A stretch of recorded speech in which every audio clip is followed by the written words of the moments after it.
Los recursos de la hechicería popular tradicional son innumerables, y dedicar a cada uno de ellos el espacio que merecen requeriría de varios vídeos.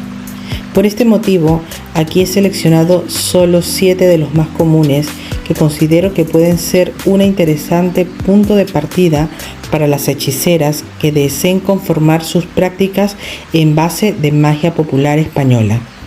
Aunque descritos brevemente y simples en su base, resultan recursos tremendamente versátiles y pueden proporcionar un sinfín de herramientas para trabajar. La novena es un recurso enormemente utilizado en la hechicería y la espiritualidad popular, fruto de la previvencia de la concepción del número 9, 3 veces 3, como un número de gran poder, ya que se daba en el paganismo europeo y se mantuvo en el catolicismo. La novena es la repetición de un ritual, hechizo, oración o conjuro durante 9 noches seguidas. Este recurso se utilizaba mucho en el curanderismo y también como método de hacer peticiones a los santos, rezándoles una oración pactada y prendiéndoles una vela antes de dormir. Eran comunes también como método de devoción. Por ejemplo, en el novenario de las ánimas se hacía alrededor de todos los santos con un altarcillo a los difuntos. Las novenas son un recurso magnífico para otorgar fuerza reiterada a un hechizo, como ofrenda a los espíritus aliados y para mantener la disciplina en las prácticas espirituales si queremos ver una mejora en una habilidad mágica que estamos cultivando. Su versatilidad es enorme y pueden adaptarse a prácticamente cualquier fin deseado.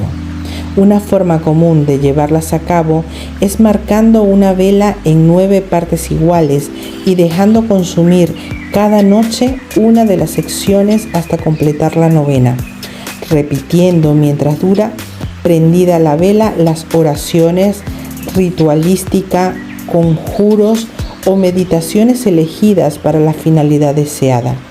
Otra posibilidad es prender una vela pequeña cada noche de la novena hasta que se consuman por completo.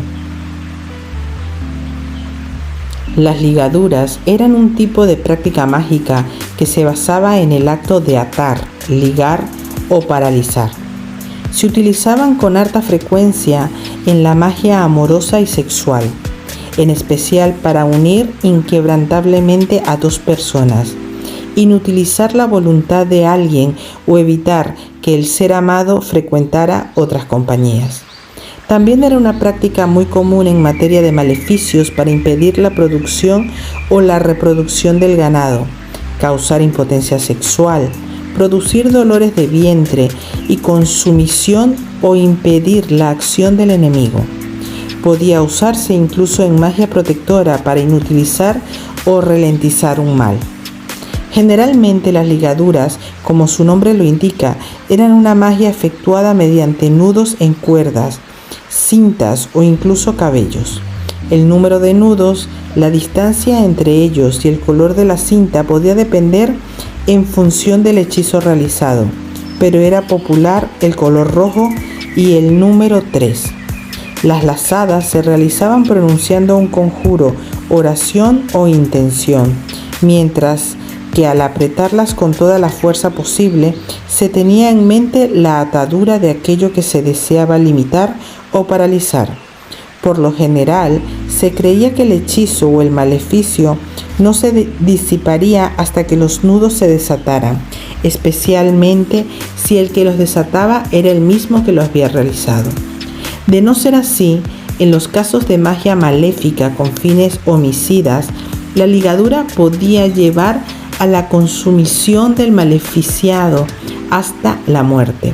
Sin embargo, también existían contrahechizos en el caso de la sospecha de ligamentos, que normalmente involucraban la representación del corte de la ligadura, pasando una espada, cuchillo o tijera alrededor del afectado y colocándola entre las 2 personas unidas.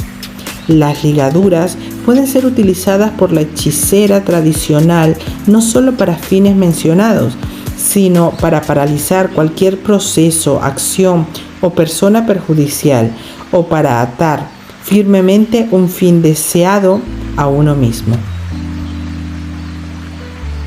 Una de las creencias mágicas más universales es sin duda la del mal de ojo. El mal de ojo es una dolencia de variada e inexacta sintomatología. Puede ser debilitamiento, pérdida del apetito, tristeza, falta de energía, malestar, que se entendía que algunas personas podían transmitir a través de la mirada. A menudo se creía que la culpable de tal mal era mujer, sobre todo durante la menstruación, la menopausia o el embarazo, o también si era anciana, gitana, hechicera o bruja, y en especial si se había discutido con ella recientemente.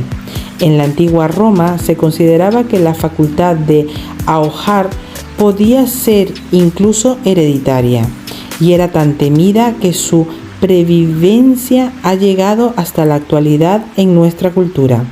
El ahogo podía ser inconsciente e involuntario, transmitiendo el mal a raíz de la envidia o de las pasiones que pudiera sentir la persona que lo daba hacia la víctima.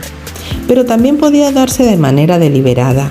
Niños, ancianos, enfermos y embarazadas eran las personas más vulnerables a esta dolencia, a la que si no se ponía fin, podía consumir al doliente hasta la muerte.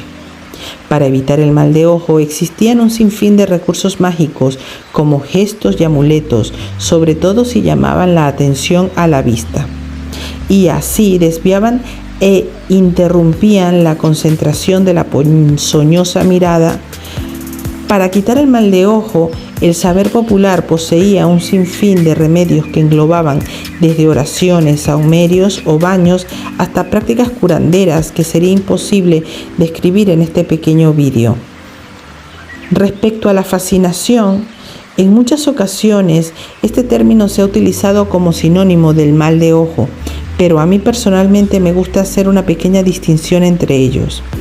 Fascinare significa en el latín hechizar o encantar, precursora del vocablo español que utilizamos para designar el efecto de generar una atracción irresistible o de una sensación de encandilamiento. La fascinación por el mismo medio que el ahogamiento transmite un mal. Puede transmitir otras emociones que sugestionen la forma en que su receptor nos percibe.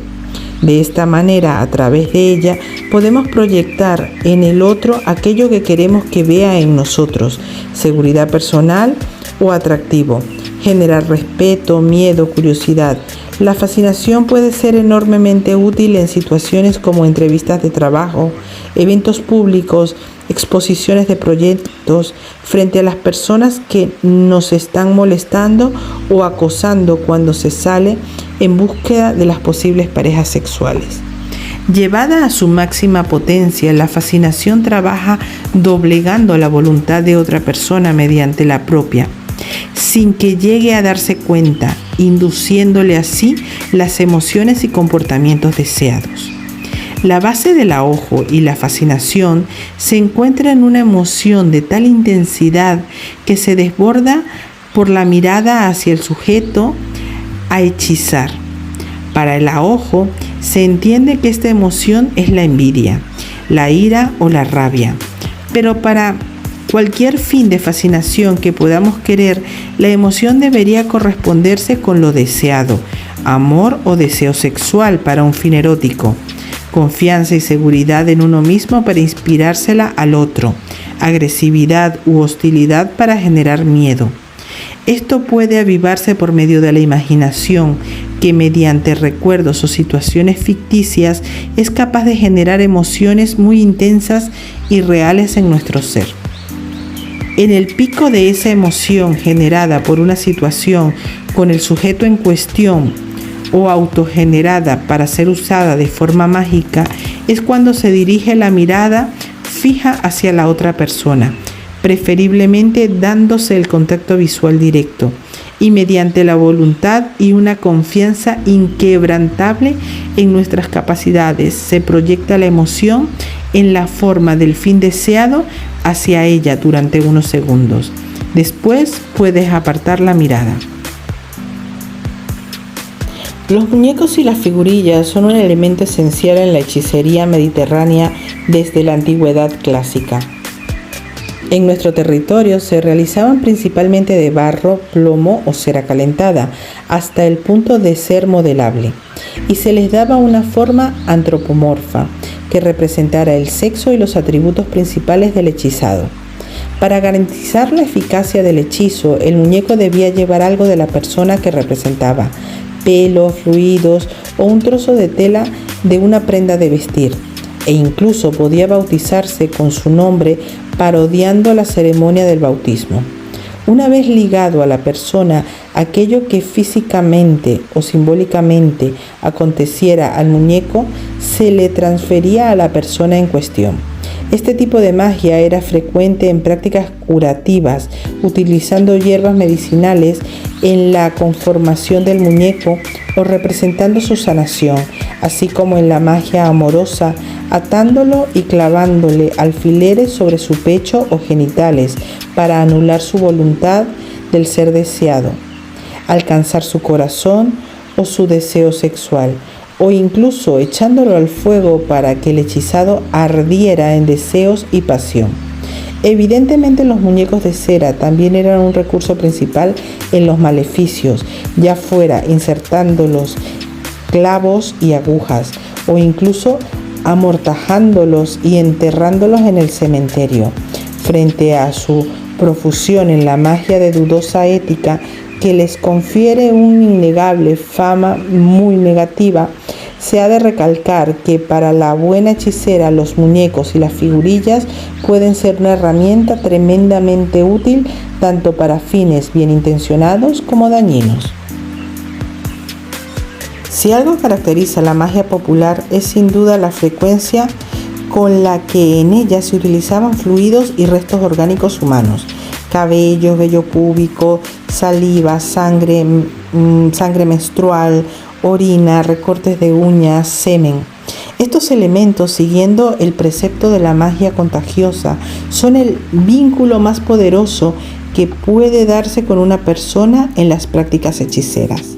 Evidentemente, dicho vínculo podía usarse tanto para bien como para mal, pero por la popularidad de la magia de denominación erótica y las maldiciones dentro de la hechicería española, estos eran los aspectos en los que destacaban más a nivel histórico.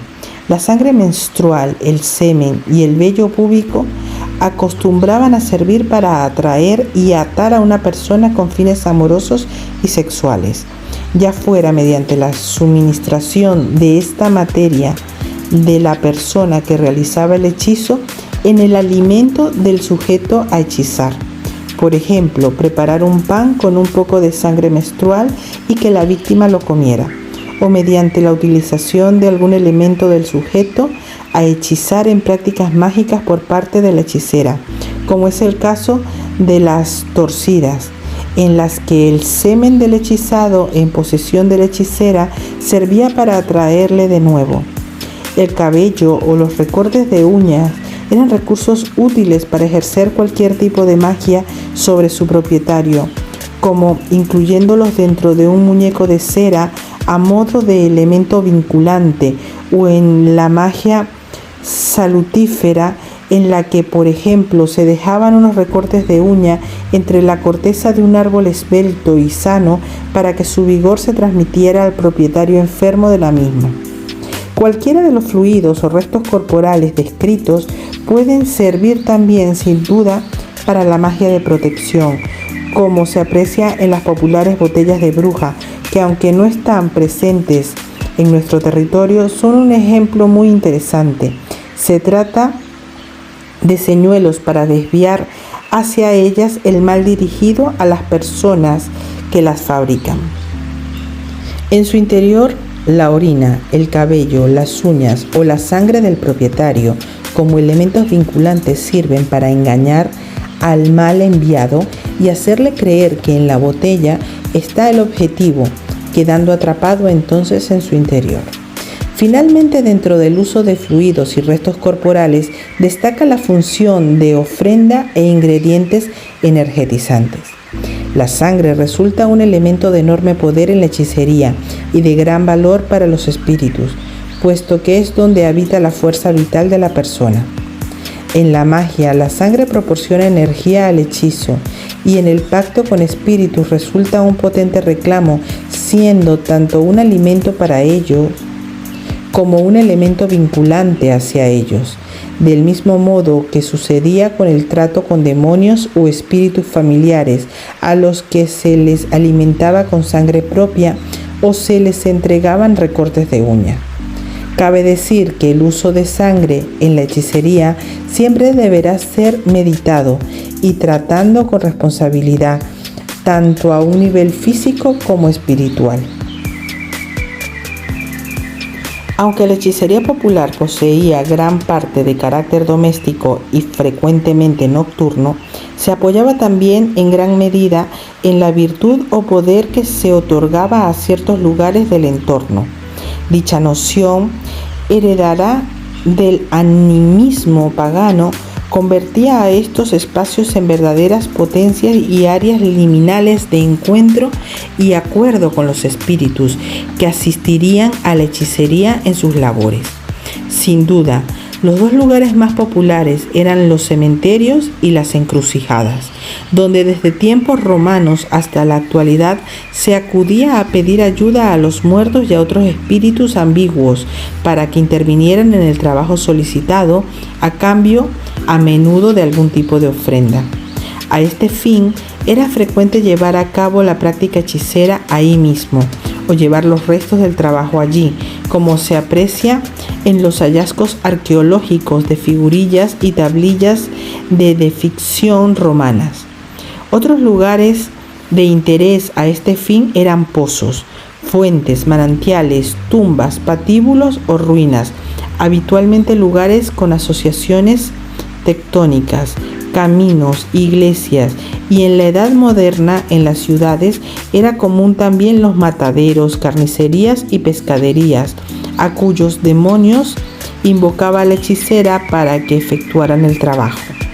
Las prácticas más populares a ello eran, como es habitual, la magia erótica y los maleficios.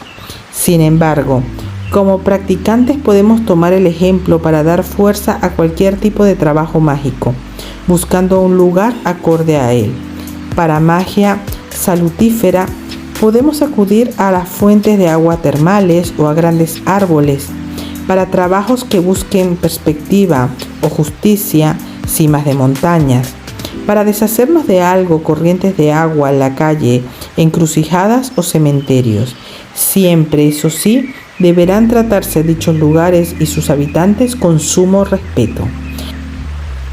A menudo las fuerzas de estos lugares y sus espíritus se empleaban en la magia doméstica mediante el uso de ingredientes provenientes de ellos, como por ejemplo piedras de encrucijadas, de frente del matadero, de la horca de los ajusticiados, tierra de cementerio, huesos, agua de 7 fuentes, agua bendita de la iglesia. Si bien estos son los elementos históricos, podemos ser muy creativos a la hora de buscar potenciales materiales aliados provenientes de lugares mágicos según nuestro fin deseado. Finalmente, cabe destacar que para la hechicería popular no todos los momentos eran iguales de propicios para la magia. La estrecha relación entre ella y el entorno.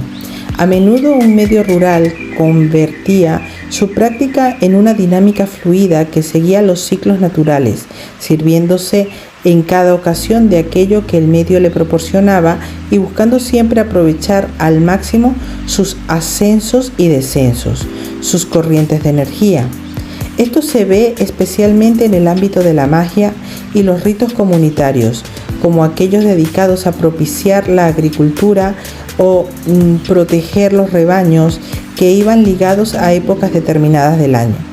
Si bien muchos de los materiales utilizados eran cotidianos y siempre podían encontrarse en el hogar o en los espacios que se frecuentaban, muchos otros, como los vegetales o aquellos elementos ligados al calendario religioso, solo estaban disponibles durante un periodo de tiempo que se debía aprovechar para abastecerse. A este fin, la practicante debía ser previsora y atender en cada estación del año a una serie de tareas que propiciaran su práctica y la dotaran de lo necesario para el resto del año. Considero que esto es algo positivo que deberíamos recuperar frente a lo acostumbrados que estamos a poder conseguir cualquier cosa en cualquier momento. La magia no es lineal ni constante, ni tampoco lo es el mundo de los espíritus. Todo lo que nos rodea se conforma mediante idas y venidas, ciclos y variaciones, y tomar conciencia de ello, abrazando la estacionalidad en nuestra propia práctica, cultivando la paciencia y el conocimiento del medio, no puede sino beneficiarnos.